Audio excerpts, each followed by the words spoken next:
এই শোনো না গো, আমাদের পুতুল ডায়েরি চ্যানেলটি সাবস্ক্রাইব করে পাশে থাকা বেল আইকনটি বাজিয়ে দিও প্লিজ। আর গল্পটি ভালো লাগলে অবশ্যই লাইক কমেন্ট করে শেয়ার করে দিও। ধন্যবাদ। রাতের ঘন কালো আধার শেষে ধরণীকে আলোকিত করতে সূর্যের উদয় হয়েছে অনেকক্ষণ আগে। সারা চোম বৃষ্টির পর প্রকৃতি যেন এখন একেবারে শান্ত রূপ ধারণ করেছে। একটু পর পর আকাশের মেঘগুলো সূর্যকে আড়াল করে দিয়েছে। আর যেন তারা গোটা আকাশ জুড়ে নিজেরা রাজত্ব করছে। ভোরের আলো প্রভার চোখে এসে পড়তেই ঘুমটা ভেঙে গেল। আড়মোড়া ভেঙে উঠে বসে দেখলো প্রতিদিনের মতো আজকেও নাবা আর সৌমি একেবারে নাকটিকে ঘুমাচ্ছে। প্রভার চোখে যেন গোটা রাজ্যের ঘুম ভর করেছে। কিছুক্ষণ ঝিমিয়ে আবার কাঁথামুড়ি দিয়ে শীতল। সারা বৃষ্টি হওয়ায় আবহাওয়াটা এখন বেশ ঠান্ডা। প্রভা কাঁথার নিচ থেকে হাতটা বের করে পাশের টেবিলের উপর থেকে নিজের ফোনটা নিয়ে আবারও হাতটা কাঁথার মধ্যে নিয়ে নিল। ঘড়িতে সময় দেখে নিল একবার। ক্লাস শুরু হতে এখনো প্রায় 1.5 ঘন্টার মতো দেরি আছে। তার মানে তার হাতে এখনো অনেকটা সময় আছে। প্রভা যেই না আবার ঘুমের জন্য চোখটা বন্ধ করল, অমনি কালকে নির্ভীকের ওর হাত ধরার মুহূর্তটা মনে পড়ে যায়। এই একটা মুহূর্ত মনে করেই কাল সারাত প্রভা, সেই জন্যই তো এখন ঘুমের চোটে চোখ খুলতে পারছে না। নির্ভীকের হাত ধরার কথাটা মনে হতেই প্রভার আবারও ঘুম ভেঙে গেল। কিন্তু এবার আর কাঁথা সরিয়ে উঠে বসে পড়ল না, বরং ওভাবে শুয়ে থেকে চোখ বন্ধ করে নির্ভীকের কথাগুলো ভাবতে লাগলো। এভাবে কেটে গেল অনেকটা মুহূর্ত। সাথে মনের মাঝে অনুভূতিরা আরো একটু বিস্তৃত লাভ করলো। প্রভার ঘুমটা নিমিষেই ছেড়ে গেল। তার মনটা এখন নির্ভীককে দেখার জন্য আঁকুপাকু করছে। তাড়াতাড়ি করে তাই বিছানা থেকে উঠে ফ্রেশ হয়ে নিল। শুধু 1 কাপ কফি খেয়েই বেরিয়ে পড়ল। ভাবলো নির্ভীকের সাথে সকালে নাস্তাটা করবে। ক্লাস শুরু হওয়ার প্রায় 40 মিনিট আগে প্রভা ভার্সিটিতে এসে উপস্থিত হয়েছে। তার এখন একটাই লক্ষ্য, নির্ভীকের সাথে সকালে নাস্তাটা একসাথে করা। এই সময়টাতে নির্ভীক ক্যান্টিনে থাকে। প্রভাত ইউনিভার্সিটিতে প্রবেশ করে সোজা ক্যান্টিনে গেল। নির্ভীক নিচের দিকে তাকিয়ে আপন মনে ফোন চালাচ্ছে, কিন্তু 10 সেকেন্ডের বেশি সে তাকিয়ে থাকতে পারল না নির্ভীকের দিকে। প্রভার হাতটা মনে হচ্ছে 4 গুণ বেশি জোরে লাফাচ্ছে। নির্ভীকের পরনে আজ কালো শার্ট, কালো প্যান্ট, গায়ে পায়ে কালো জুতো, হাতে কালো রঙের বেল্টের ঘড়ি, এমনকি ফোনের ব্যাক কভারটাও কালো রঙের। এই ছেলেটা যে কেন এমন সেজেগুজে আসে প্রভার মাথায় আসে না ব্যাপারটা। আরে বাবা একটা পুরনো দেখে শার্ট আর প্যান্ট পরবি, পায়ে একটা সাধারণ চামড়ার স্যান্ডেল পরবি, আর কিছু কিছু জায়গায় আবার চামড়াটা ছেঁড়া থাকবে। চুল আঁচড়ানোর দরকার কি? ওনার কি প্রভার মতো এত বড় চুল নাকি? হাত দিয়ে কোনো মতে সোজা করে বেরিয়ে পড়বে। আর ঘড়ি পরার মতো কোনো প্রশ্নই আসে না। সময় দেখার জন্য তো মোবাইলই আছে। আর তো কিছুর পরে আবার হঠাৎ করেই কেন একটা কথা শুনি হেসে দেয়। এটা কি বাড়াবাড়ি নয়? অবশ্যই বাড়াবাড়ি। উনি কি বোঝেন না যে এসব করলে ওনাকে অতিরিক্ত সুন্দর লাগে? মেয়েরা তো আরো বেশি বেশি ওনার দিকে তাকিয়ে থাকবে। অবশ্যই বোঝেন। উনি সবকিছুই বোঝে, শুধু প্রভার ছোট্ট মনের অনুভূতিগুলো বাদে। প্রভার এমনটাই মনে হলো। প্রভা আরেকবার নির্ভীকের দিকে তাকিয়ে মনে মনে ভাবল, এই মানুষটার চেহারাটাই বড্ড বেশি নিখুঁত। কেন এত নিখুঁত হতে হবে? এত নিখুঁত চেহারা না হলে তো আর ওই শাকচুন্নিগুলোর নজর পড়তো না। এই সরু চিকন নাকের বদলে যদি নাকটা একটু বোচা হতো তাহলেই তো হতো, কিংবা গায়ের রং ফর্সা না হয়ে শ্যামলাও তো হতে পারতো। আরে বাবা, আপনি থাকেন বাংলাদেশে, তাহলে চামড়াটা কেন ইংরেজদের নিতে গেলেন? আমি তো উগান্ডার গায়ের রং নিতে বলিনি। এই দেশের মানুষের মতো গায়ের রং পাবে, তা না করে হয়েছে একেবারে ওই খাটাস ইংরেজদের মতো ধপধপে ফর্সা। সেই জন্যই তো আপনি যাই পড়েন সেটা দেখে আমার মাথা ঘোরা শুরু হয়ে যায়। আপনার চেহারাটা তো এতটাই নিখুঁত যে কোনো কৃত্রিম প্রসাধনীর আপনার দরকার নেই। আপনি যদি কোনো কাপড় নাও পরেন তাও আপনাকে সুন্দরই লাগবে। শেষের কথাটা বলে প্রভা দাঁত দিয়ে জিভ কাটলো। কথা বলতে বলতে সে একেবারে লাইন ছেড়ে চলে গেছে। সেটা খুব ভালোভাবে বুঝতে পারলো। সে মনে মনে নিজেকেই নিজে শখানে গালি দিয়ে বলল, তুই দিন দিন চূড়ান্ত লেভেলের নির্লজ্জ হয়ে যাচ্ছিস প্রভা, সাথে চরিত্রহীনও হয়ে যাচ্ছিস। আমার মনে হয় ছি ছি, তুই কিনা শেষে বড় ভাইয়ের সম্পর্কে এটা বললি। উনি যদি এটা শুনে ফেলতেন তাহলে কি ভাবতেন বলতো তোর সম্পর্কে? ভাবতো তুই আস্ত একটা নির্লজ্জ, যার চরিত্রের চও নেই। নিজেকে সংযত কর প্রভা। প্রভা আরো কিছুক্ষণ সেখানে দাঁড়িয়ে থেকে নিজের আবেগকে সংযত করে নির্ভীকদের উদ্দেশ্যে হাঁটা দিল। নির্ভীক তখন পূর্ণ ধ্যানে ফোন দেখছে দেখছে বললে ভুল হবে। মনে হচ্ছে ফোনে কিছু একটা গুরুত্বপূর্ণ জিনিস খুঁজছে সে, কিন্তু পাচ্ছে না। নির্ভয় অনেকক্ষণ চুপ করে থাকার পর বিরক্তির কণ্ঠে নির্ভীককে উদ্দেশ্য করে বলল, এই তুই ফোনে কি এমন রাজকার্য করছিস রে? সামনে যে একটা জলজন্ত মানুষ বসে আছে, তার সাথে একটু গল্প করতে পারিস? এই কথা শোনার পরও নির্ভীকের মাঝে কোনো হেলদোল দেখা গেল না। সে নিজের মতন করে ফোনে গুরুত্বপূর্ণ জিনিসটি খুঁজেই যাচ্ছে। নির্ভয় বিরক্ত হয়ে উঠে যেতে নিলে দেখলো প্রভা ওদের দিকে আসছে। নির্ভয় পুনরায় বসে নির্ভীকের উদ্দেশ্যে আস্তে করেই বলল, ভাই, প্রভা আসছে। এবার নির্ভীক ফোনের উপর থেকে চোখ উঠালো নির্ভয়ের দিকে তাকিয়ে সন্ধিহান গলায় বলল, সত্যি বলছিস? নির্ভয় রাগী কণ্ঠে বলল, আমার তো আর কাজ নেই যে বসে বসে তোকে মিথ্যা বলবো। প্রভা ততক্ষণে তাদের অনেকটা কাছে চলে এসেছে।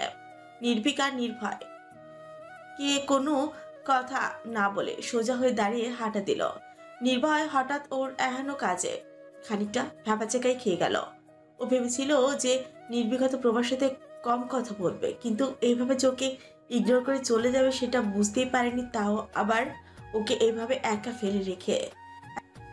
এখন প্রভা তো ওকেই ধরবে। এদিকে নির্ভীককে চলে যেতে দেখে প্রভা একবার পিছন থেকেই বলে বড় ভাই ডাকলো। নির্ভীক সেই ডাক শুনেও না শোনার ভান করে কোনো দিকে না তাকিয়ে গট গট করে চলে গেল। নির্ভয় এখন না পারছে উঠে চলে যেতে, আর না পারছে এখানে বসে থাকতে। প্রভা দ্রুত পায়ে নির্ভয়ের কাছে এগিয়ে এসে বলল, নির্ভয় ভাইয়া, বড় ভাই আমাকে দেখে চলে গেল কেন? নির্ভয় প্রভার দিকে তাকে একটা মেকি হাসি দিয়ে বলল, আরে ও তোমাকে দেখে কেন চলে যাবে? ও তো তোমাকে দেখতেই পাইনি। তাহলে আমি যে ওনাকে ডাকলাম উনি সাড়া দিলেন না কেন? হয়তো শুনতে পাইনি তাই। এত কাছে থেকেও শুনতে পেল না। এখানকার সবাই তো মনে হয় শুনতে পেয়েছে, আপনিও তো শুনতে পেয়েছেন। নির্ভয় দাঁত কেলি হেসে বলল, আসলে প্রভা হয়েছেটা কি, ওর না কানে একটু সমস্যা হয়েছে। কাল রাতেই আমাকে বলেছিল যে ও কানে কম শুনছে। নির্ভয়ের কথা শুনে প্রভা চিন্তিত কণ্ঠে বলল, সে কি হয়েছে ওনার কানে? নির্ভয় একবার জিভ দিয়ে ঠোঁট ভিজিয়ে নিয়ে আবারও একটা মিথ্যে বলল, কালকে গোসলের সময় ওর কানে পানি চলে গিয়েছিল, তারপর থেকে ও কানে একটু কম শুনতে পাচ্ছে। আর ওর একটা জরুরি ফোন এসেছিল, তাই চলে গেল। ও, আমি তো ভাবলাম বড় ভাই মনে হয় ইচ্ছে করেই আমার ডাকে সাড়া দিল না। একদম ঠিক ধরেছো প্রভা, ওই বেটা বজ্জাত ইচ্ছে করেই তোমার ডাকে সাড়া দেয়নি। কথাগুলো বিড়বিড় করে বলল নির্ভয়। এদিকে প্রভার মনটা অতিমাত্রায় খারাপ হয়ে গেল। যার জন্য এত তাড়াতাড়ি আসলো, যার সাথে সকালে নাস্তাটা করবে বলে কিছু খেয়ে আসলো না, সে মানুষটা কাজে ব্যস্ত। একটাবার একটু কথাও বললো না। কথা বলা না হয় দূরের কথা, একটু দেখলেও না। নির্ভীকের জন্যই তো আর একটু ভালোভাবে তৈরি হয়েছিল সে, কিন্তু যার জন্য এত কিছু তারই খোঁজ নেই। নির্ভয়ের প্রভাকে দেখে খুব খারাপ লাগছে, সাথে তার প্রভার জন্য। এটা ভেবে মায়া হচ্ছে যে সে কেন নির্ভীকের উপর নিজের মনটা খোয়ালো। এর বদলে তো নির্ভীক প্রভাকে শূন্যতা ছাড়া আর কিচ্ছু দেবে না। প্রভার মুখটাও কেমন জানি শুকনো শুকনো লাগছে নির্ভয়ের কাছে। নির্ভয় প্রভাকে প্রশ্ন করলো, সকালে নাস্তা করেছো ছোট আপু? না ভাইয়া, করিনি। সে কি, না খেয়ে চলে এসেছো? প্রভা একটা হতাশার শ্বাস ফেলে বলল, হ্যাঁ ভাইয়া, আসলে ভেবেছিলাম বড় ভাইয়ার সাথে সকালের নাস্তাটা করব, কিন্তু উনি তো ব্যস্ত। প্রভার উপর মায়াটা যেন নির্ভয়ের আরো বেড়ে গেল, সাথে এবার নির্ভীকের প্রতি তীব্র রাগও হলো। মেয়েটার সাথে একটু কথা বললে কি এমন ক্ষতি হতো ওর? মনে মনে বেশ খানিকক্ষণ নির্ভীককে গালিও দিল নির্ভয়। প্রভা নিজের ভাবনা জগৎ থেকে বেরিয়ে এসে নির্ভয়কে বলল, আমি তাহলে আসি ভাইয়া। সে কি, নাস্তা করবে না? না ভাইয়া, ক্ষুধা লাগেনি, পরে খেয়ে নিব। কথাটা বলে প্রভা সেখান থেকে প্রস্থান নিল। এই প্রভা, এখানে বসে আছো কেন? ক্লাসে যাওনি? প্রভা সৌমির দিকে তাকিয়ে বলল, না সৌমি, ক্লাসে যায়নি। কিন্তু কেন? আজ তো তাড়াতাড়ি বেরিয়েছিলে বাড়ি থেকে, আবার এখানে এসে ক্লাস না করে চুপচাপ বসে আছো যে? এমনি ইচ্ছে করছে না ক্লাস করতে, তাই যায়নি। তাহলে বাড়ি ফিরে যাও, এখানে একা একা বসে আছো কেন? না, বাড়িতেও যেতে মন চাইছে না, ওখানেও তো একাই। আমার তো আজকে বাড়ি ফিরতে লেট হবে, না হলে না হয় একসাথে ফিরতাম। আরে না, তুমি ক্লাসে যাও, আমিও পরের ক্লাসটায় জয়েন করব। সৌমি আরো কিছুক্ষণ সেখানে বসে থেকে ক্লাসে চলে যায়। সকালে নির্ভীকের সাথে ঘটনার পর থেকেই প্রভার মনটা খারাপ হয়ে আছে। নির্ভয় যতই বলুক না কেন যে নির্ভীক শুনতে পায়নি, কিন্তু প্রভার কেন যেন মনে হয়েছে নির্ভয়ের কথা ঠিক বিশ্বাস হয়নি। কানে না হয় কম শুনেছে, তাই বলে তো আর বধির নয়। সবাই শুনলো আর নির্ভীক শুনলো না? আর সে তো বেশ অনেকক্ষণ থেকেই নির্ভীককে দেখছিল। কই, ফোন তো আসেনি। এতই যদি দরকারি কাজ হতো তাহলে নিশ্চয় সাথে সাথে চলে যেত, কিন্তু নির্ভীককে দেখে মনে হচ্ছিল যে ও নিশ্চিত মনে ফোন চালাচ্ছে। এসব ভাবতে ভাবতেই প্রভার নজর পড়লো নির্ভীকের উপর। 4-5টা ছেলের সাথে কথা বলতে বলতে ভার্সিটির পেছনের দিকে যাচ্ছে। নির্ভীককে দেখে মুহূর্তের মাঝে প্রভার মুখে হাসি ফুটল। সে কোনো দিক না তাকিয়ে ব্যাগটা কাঁধে নিয়ে নির্ভীকের দিকে দৌড় লাগালো। ততক্ষণে ছেলেগুলো নির্ভীকের আদেশ পালন করতে সেখান থেকে চলে গেছে। প্রভা দৌড়ে গিয়ে নির্ভীকের সামনে দাঁড়িয়ে নির্ভীককে সালাম দিল। আসসালামু আলাইকুম বড় ভাই। হঠাৎ করে প্রভা সামনে এসে দাঁড়ানোতে নির্ভীক দুকদম পিছিয়ে যায়। সাথে প্রভার অনাকাঙ্ক্ষিত আগমনে খানিকটা ভড়কে যায়, তবু হাসার চেষ্টা করে বলল, ওয়ালাইকুম আসসালাম। শুধু সালামের উত্তরটাই দিল, অতিরিক্ত কোনো প্রশ্ন প্রভাকে নির্ভীক হলো না। প্রভা নিজ থেকে আবার বলল, কেমন আছেন বড় ভাই? আর আপনার কানের কি অবস্থা এখন? প্রথম প্রশ্নটা নির্ভীকের কাছে স্বাভাবিক লাগলো, দ্বিতীয় প্রশ্নটা কেমন যেন অস্বাভাবিক ঠেকলো। তার কানের আবার কি হবে? ভালো আছি, কিন্তু আমার কানের কি অবস্থা সেটা জানতে চাইলে কেন? কি হয়েছে আমার কানের? নির্ভয় ভাইয়াই তো বলল যে আপনি নাকি কাল থেকে কানে কম শুনতে পাচ্ছেন, গোসলের সময় নাকি আপনার কানে পানি চলে গেছিল। তাই তো সকালে আমি আপনাকে ডাকলাম, তাও আপনি আমার দিকে তাকালেন না। নির্ভীক যেন প্রভার কথা শুনে তাজ্জব বনে গেল। এই ছেলে তো সোজা কালায় বানিয়ে দিয়েছে। নির্ভীক মনে মনে ভাবল, একবার শুধু তোকে পাই নির্ভয়, আজ তোর কানের আমি 12টা বাজিয়ে ছাড়বো। এদিকে নির্ভীকে চুপ করে থাকতে দেখে প্রভা আবারও বলে উঠল, নির্ভীক কি হলো বড় ভাই, কি এত ভাবছেন? বললেন না তো আপনার কান এখন কেমন আছে? যথাসম্ভব স্বাভাবিক কণ্ঠে উত্তর দিয়ে বলল, এখন ঠিক আছে। ও, আমি কেমন আছি সেটা তো জানতে চাইলেন না? প্রভার কথা শুনে নির্ভীকের একটু মায়া হলো। নির্ভীক ভাবলো সে কি একটু বেশি নিষ্ঠুর আচরণ করেছে প্রভার সাথে। পরক্ষণে আবার নিজের মনকে বুঝিয়ে বলল, না, আমি একদম ঠিক কাজ করছি। আমি তো যা করছি প্রভার ভালোর জন্যই করছি। নির্ভীক তাও প্রভাকে পাল্টা কোনো প্রশ্ন করলো না, শুধু নিজের ব্যস্ততার অজুহাত দেখিয়ে বলল, আমার একটু দরকারি কাজ আছে প্রভা, তোমার সাথে পরে কথা বলছি, কেমন? এখন আসছি। প্রভাকে কিছু বলার সুযোগ দিল না নির্ভীক, তার আগেই সেখান থেকে চলে গেল। আজ দ্বিতীয়বারের মতো প্রভার হৃদয়টা ভাঙল। একবার মনে হচ্ছে যে নির্ভীক সত্যি হয়তো কাজে ব্যস্ত, সেই জন্য হয়তো সময় দিতে পারছে না, কিন্তু পরক্ষণেই আবার মনে হচ্ছে তাই বলে এত ব্যস্ত যে সে কেমন আছে এটুকু জিজ্ঞেস করার সময় নেই। নির্ভীক তো এর আগেও ব্যস্ত থাকতো, তখন তো ওর সাথে কথা বলতে গেলে কি সুন্দর হেসে হেসে কথা বলতো, অথচ আজ তাকে একটু সময়ও দিল না। প্রভা তাও বারবার নিজেকে সান্ত্বনা দিল যে নির্ভীক নিশ্চয়ই ব্যস্ত, ও প্রভাকে নিশ্চয়ই মিথ্যে বলবে না।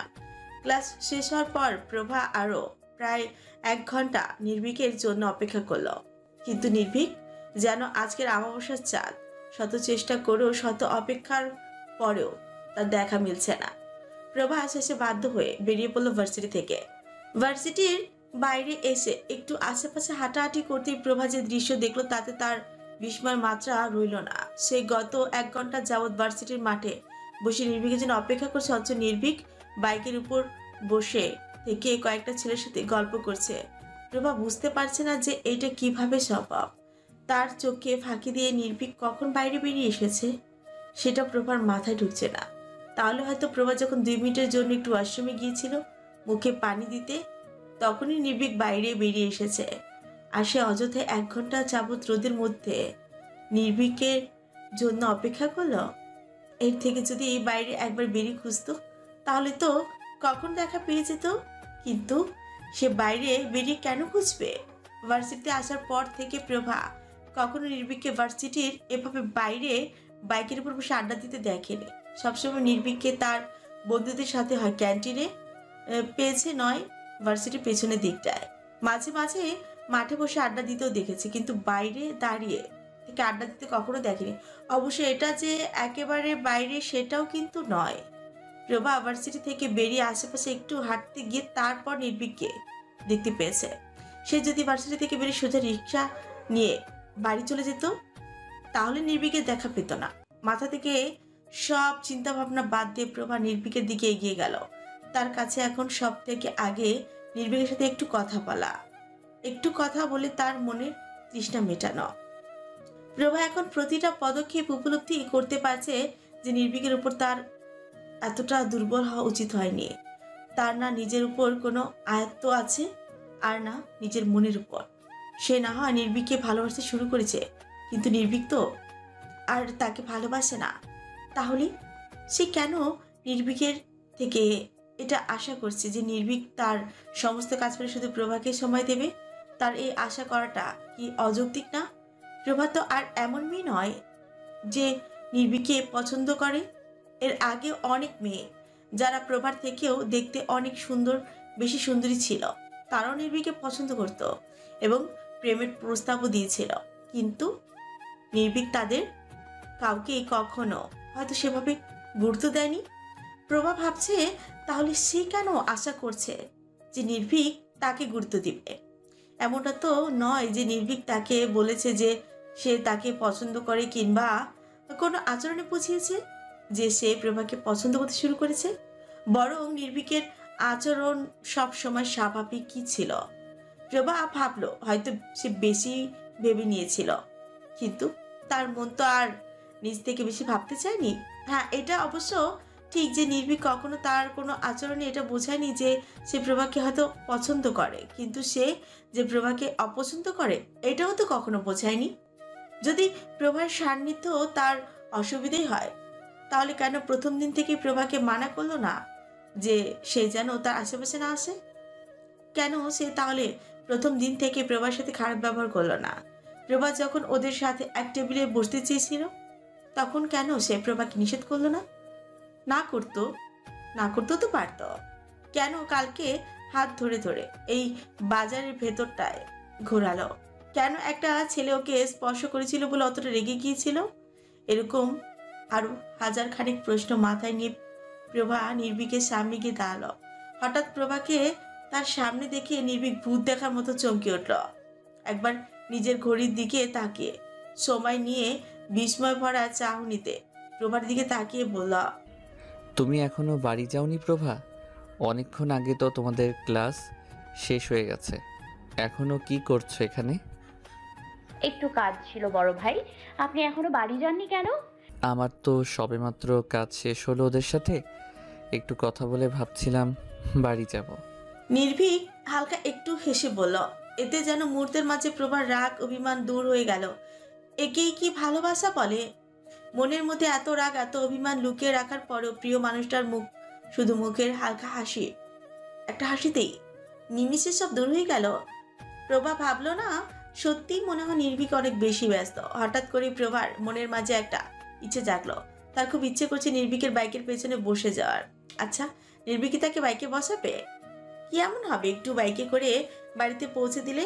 প্রভা বাইকের উপর বসে নির্ভীকের কাঁধের উপর এক হাত রাখবে আর তার মাথাটা আলতোভাবে নির্ভীকের পিঠের সাথে ঠিকিয়ে রাখবে। মাঝে মাঝে পিঠ থেকে মাথা উঠিয়ে সামনে লুকিং গ্লাসে তাকাবে নির্ভীককে দেখার জন্য। ঠিক তখনই নির্ভীকও তাকে দেখার জন্য সামনের লুকিং গ্লাসে তাকাবে, আর তখনই দুজনের চোখাচোখি হবে। প্রভা 2 সেকেন্ডের বেশি সেই চোখে তাকিয়ে থাকতে পারবে না, লজ্জা চোখ নামিয়ে নেবে। আর নির্ভীক প্রভার সেই লজ্জা মাখা মুখ দেখে মিষ্টি করে হাসবে। প্রভার খোলা চুলগুলো এলোমেলো হয়ে সামনে বাতাসের তোপে নির্ভীকের মুখের উপর আছড়ে পড়বে। নির্ভীক বিরক্ত হচ্ছে ভেবে প্রভা সেই চুলগুলো নিয়ে বাঁধতে ধরলে নির্ভীক তাকে বাধা দিয়ে বলবে, চুলগুলো বেঁধো না প্রভা, ওগুলো উঠছে, উঠতে দাও। আমার মুখে তো আছড়ে পড়ছে, আমার তো সমস্যা হচ্ছে না। তুমি যেমন তোমার কণ্ঠে আমাকে বিভোর করে দাও, তোমার চুলগুলো না হয় তাদের স্পর্শে আমাকে বিভোর করে তুলল। আমি যখন চাইছি যে ওরা আমাকে স্পর্শ করুক, তাহলে তুমি কেন ওদের আটকে রাখতে চাইছো? প্রভাকে চুপ করে নিজের দিকে তাকিয়ে থাকতে দেখে নির্ভীক প্রভাকে প্রশ্ন করল। তুমি কি কিছু বলবে প্রভা? হ্যাঁ বড় ভাই, আসলে আমার শরীরটা না আজ খুব খারাপ লাগছে, মাথাটাও খুব ঘুরছে। একা একা যেতে পারবো না সেই ভয়ে এতক্ষণ যাইনি। যদি কোথাও মাথা ঘুরে পড়ে যাই বলেন, এই শহরে তো আমায় কেউ চেনে না। তাই বলছিলাম আপনি একটু আপনার বাইকে করে আমাকে নিয়ে আসবেন প্লিজ। নির্ভীক বুঝতে পারছে যে প্রভার শরীর খারাপ একটা বাহানা মাত্র। সে আসলে নির্ভীকের বাইকে চলতে যাচ্ছে, কিন্তু নির্ভীক তো সেটা করতে পারবে না। আর যদি সে প্রভার এই আবদারকে প্রশ্রয় দেয় তাহলে প্রভার মনে অনুভূতিগুলো আরো বৃদ্ধি পাবে। নিজে একটু ভেবে প্রভাকে প্রশ্ন করল। তুমি কোথায় থাকো?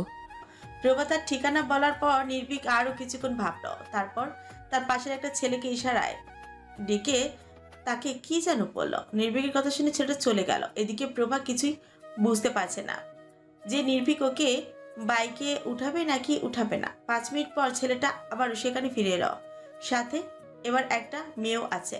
নির্ভীক মেয়েটাকে দেখতেই বলল, তুমি বাড়ি কখন ফিরবে? এই তো ভাইয়া, এখনই ফিরবো। আপনি কি কিছু বলবেন আমায়? হ্যাঁ, ওর নাম প্রভা, চেনো নিশ্চয়ই। তুমি যে বাড়িতে থাকো ও সেখানেই থাকে। মেয়েটা প্রভাকে একটু ভালোভাবে দেখে আবার নির্ভীকের উদ্দেশ্যে বলল, হ্যাঁ ভাইয়া চিনি, ও ফার্স্ট ইয়ার, কিছুদিন আগে নতুন এসেছে আমাদের ওখানে। কিন্তু কেন বলুন তো ভাইয়া, কোন সমস্যা? হ্যাঁ, সেজন্য তো তোমাকে ডাকলাম। আসলে ওর শরীরটা খুব খারাপ লাগছে নাকি, মাথাটাও ঘুরছে, একা একা বাড়ি ফেরার সাহস পাচ্ছে না। তাই তুমি যদি একটু সাথে করে ওকে নিয়ে যেতে তাহলে ভালো হতো। আচ্ছা এই ব্যাপার, কোনো সমস্যা নেই। প্রভা তুমি আমার সাথে যেতে পারো। আমাকে চিনতে পেরেছো? আমি তোমাদের পাশের ফ্ল্যাটেই থাকি, এবার থার্ড ইয়ার। আমার নাম রিমি। প্রভা শুধু হালকা করে হেসে মাথা নেড়ে সায় জানালো। সে চিনতে পেরেছে। ইতিমধ্যে একটা ছেলে রিক্সা ডেকে নিয়ে এসেছে। রিমি নির্ভীকের থেকে বিদায় নিয়ে প্রভাকে আসতে বলে রিক্সা করে চলে গেল, রিক্সার দিকে চলে গেল। প্রভা চলে যেতে নির্ভীক ওকে পেছন থেকে একবার ডাকলো। প্রভা পেছন ফিরে তাকাতে নির্ভীক স্বাভাবিক কণ্ঠে বলল, আসলে প্রভা, আমার একটু পার্টি অফিসের দরকারি কাজ আছে, আর তোমার বাড়ির রোডটা একদম আমার অপোজিট হয়ে যায়, তাই তোমাকে রিমির সাথে পাঠিয়ে দিলাম। চিন্তা করো না, ও খুব দায়িত্বশীল মেয়ে, যদি কোনো সমস্যা হয় ওকে বলবে। প্রভা হালকা হেসে নির্ভীককে বলল, না বড় ভাই, এখন থেকে সমস্যা হলে আর কাউকে বলবো না। আমি বুঝতে পেরেছি যে নিজের সমস্যা নিজেকে সমাধান করে নিতে হবে। নিজের ওপর আয়ত্ত আমার নিজেকে আনতে হবে, নিজের মনকে আমার নিজেকেই বোঝাতে হবে। কতগুলো বলেই প্রভা সেখান থেকে প্রস্থান করলো। নির্ভীক শুধু চুপচাপ প্রভার প্রস্থান দেখল। সে যেটা চেয়েছে সেটাই হচ্ছে। প্রভা তার উপর থেকে নিজের মনকে সরিয়ে নিতেই চাইছে। নির্ভীকও বাইকে স্টার্ট দিয়ে সেখান থেকে চলে গেল। সত্যি আজ দুজন দুই দিকে গেল। কাল পর্যন্ত দুজনের পথ এক বলেই মনে হলেও আজ নিমিষের মাঝে দুজনের পথ আলাদা হয়ে গেল। আর কি কখনো এক হতে পারবে এই দুটো মানুষের পথ? দিনের আলো শেষে ধরণীতে আবারও রাতের আধার নেমে এসেছে। সারাদিনের কাজের ব্যস্ততা শেষে মানুষ এখন ঘরে ফিরছে। ব্যস্ত শহরটা ধীরে ধীরে ফাঁকা হচ্ছে। এখন আর তেমন কোলাহল শোনা যাচ্ছে না, আর না শোনা যাচ্ছে গাড়ির হর্নের শব্দ, কিন্তু কারো গুনগন করে কান্নার শব্দ পাওয়া যাচ্ছে। এই শহরের একটি বাড়ির ছোট্ট বেলকনি থেকে সেই আওয়াজটা আসছে, কিন্তু কোনো মানুষের কান পর্যন্ত সেই শব্দ পৌঁছাচ্ছে কিনা সেটা কারোরই জানা নেই। সে যে চাইছে যাতে তার কান্নার শব্দ কোনো মানুষের কান পর্যন্ত না পৌঁছাক। কি হবে সবাইকে নিজের কান্না দেখিয়ে? যে মানুষটার জন্য কাছে সে মানুষটারই তো কোনো খোঁজ নেই, তার তো খোঁজ নেওয়ার সময় নেই। থাকবেই বা কি করে? সে কি আর প্রভাকে ভালোবাসে? যদি ভালোবাসতো তখন বুঝতো মন ভাঙার কি জ্বালা। ভার্সিটি থেকে আসার পর থেকে প্রভা বেলকুনিতে বসে আছে। না দুপুরে খাবার খেয়েছে আর না রাতের খাবার খেয়েছে, আর সকালে তো খাইনি। সমী অনেকবার করে এসে বললেও কোনো লাভ হয়নি, যদিও সমী প্রভা পর্যন্ত পৌঁছতেই পারেনি, কারণ প্রভা আসার পর থেকে বেলকুনির দরজা লাগিয়ে দিয়ে বসে আছে। তিশানরা প্রভাকে ফোন করতে করতে হাঁপিয়ে উঠেছে, কিন্তু তাও প্রভা ফোন রিসিভ করে না। ওরা ভেবেছিল যে প্রভা নিজ থেকে ফোন না দিলে আজকে কোনোভাবে ফোন দেবে না, কিন্তু তাও প্রভা ফোন করছে না দেখে কেউ আর ওকে ফোন না করে চিন্তা থাকতে পারল না। তাদের আদরের একমাত্র ছোট বোন বলে কথা, নিজের বাড়ি ছেড়ে, নিজের পরিবার ছেড়ে, নিজের শহর ছেড়ে এত দূর একা একা থাকছে, চিন্তা তো হবেই। শেষে প্রভা ওদের উদ্দেশ্যই একটা মেসেজ লিখে পাঠায়। আমার খুব মাথা ব্যথা করছে, প্লিজ তোদের সাথে কালকে কথা বলি। কেউ রাগ করিস না, আর কেউ মেসেজের কোনো রিপ্লাইও দিবি না, আর না কোনো প্রশ্ন করবি, আর না ফোন দিবি। বাই। মেসেজটা সেন্ড করে হয়ে গেলেই প্রভা মোবাইল ডাটা অফ করে রেখে দেয়, কিন্তু বেশ অনেকক্ষণ পর আবারও প্রভার ফোনটা বেজে ওঠে। প্রভা ভাবলো ওরা নিশ্চয় এবার অফলাইনে ফোন দিয়েছে। প্রভা চোখ মুছে ফোনটা হাতে নিয়ে দেখলো অচেনা নাম্বার থেকে ফোন। এই রাত 11টার দিকে কে ফোন দিল তাকে? প্রথমে প্রভা ফোনটা রিসিভ করতে চাইলো না, কিন্তু পরক্ষণে ভাবলো হয়তো নির্ভীক তাকে ফোন দিয়েছে। ও তো নির্ভীককে ওর শরীর খারাপের কথা বলেছিল, হয়তো হয়তো সারাদিনে সময় পায়নি, তাই এখন ফোন দিয়েছে। আর ওর কাছে তো নির্ভীকের নাম্বার সেভ করা নেই। প্রভা প্রথমে মনে সন্দেহ নিয়ে ফোনটা রিসিভ করলো। প্রভা কিছু বলবে তার আগে অপর পাশ থেকে ভেসে এলো এক পৌরুষালী কণ্ঠ। কণ্ঠের অধিকারী ব্যক্তি প্রভাকে জিজ্ঞেস করলো, কেমন আছো প্রভা? কণ্ঠটা প্রভা ঠিক চেনা লাগলো না, কিন্তু যেহেতু ওকে প্রভা বলে সম্বোধন করেছে তাহলে নিশ্চয়ই সে চেনে, না হলে নাম জানলো কিভাবে? প্রভা উত্তর দিল, আসসালামু আলাইকুম। কে বলছেন? আমি ঠিক চিনতে পারছি না। ওই পাশ থেকে হালকা একটু হাসির শব্দ পাওয়া গেল। কণ্ঠস্বর অধিকারী ব্যক্তিটি প্রভার প্রশ্নের জবাবে বলল, ও তুমি তাহলে বেশ ধার্মিক দেখছি, সালাম দিচ্ছ, কিন্তু আমার প্রশ্নের উত্তরটা এখনো পাইনি। আপনিও তো এখনো আমার প্রশ্নের উত্তরটা দেননি। আমি আপনাকে চিনি না, জানি না, কেন বলতে যাব আপনাকে যে আমি কেমন আছি? আরে জান, রাগ করছো কেন? আমি তো এমনি জিজ্ঞাসা করেছিলাম। আমি তো জানি তুমি ভালোই আছো। আফটার অল তোমার মতো এত বিউটিফুল একটা মেয়ে কিভাবে খারাপ থাকতে পারে বলো? শেষবারের মতো জিজ্ঞেস করছি, নিজের পরিচয় দিন, না হলে আমি ফোনটা রেখে দিব। ফোনের ওপাশ থেকে আবার হাসির শব্দ পাওয়া গেল। প্রভার এখন প্রচন্ড রাগ হচ্ছে, ইচ্ছে করছে নিজের উপর। ফোনের ওপাশে থেকে আবারও হাসির শব্দ পাওয়া গেল। প্রভার এখন প্রচন্ড রাগ হচ্ছে নিজের উপর। এইটা ভেবে যে কেন সে ফোনটা রিসিভ করতে গেল, নিজের জ্বালায় একই বাঁচানো, তার উপর এই উটকো ফোন। কোথায় ভাবলো নির্ভীক তাকে ফোন দিয়েছে, কিন্তু না, কোথাকার কোন ইডিয়েট যে তাকে ফোন দিয়েছে তাকে সেটাও সে বুঝতে পারছে না।